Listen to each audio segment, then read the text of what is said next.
Kain tayo pomelo guys. Sausawan natin ay asin. Let's go! So, ayun guys, simula ng Chinese New Year guys, araw-araw tayo kumakain ng pomelo guys. Sa wakas, kalahating pomelo na lang ang nasa rep guys. Ngayon, for today's video, kalahati lang ng pomelo yung nakain natin guys.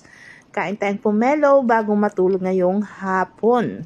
So, pag-gising natin mamaya, busog pa rin tayo guys. Sabi ko kanina, yung niluto kong lawsipan na tanghalian hanggang hapunan na. Pero nagkamali ako guys dahil naubos ko siya guys. So, it means may posibilidad na magutom na naman ang aking tummy mamayang gabi. So, maaga pa guys.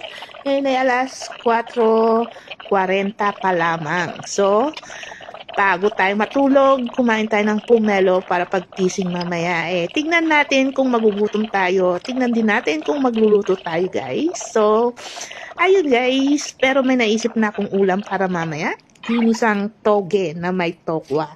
Ayan guys. Kung sakaling magluluto ako mamayang hapunan guys. Ayan, bye-bye!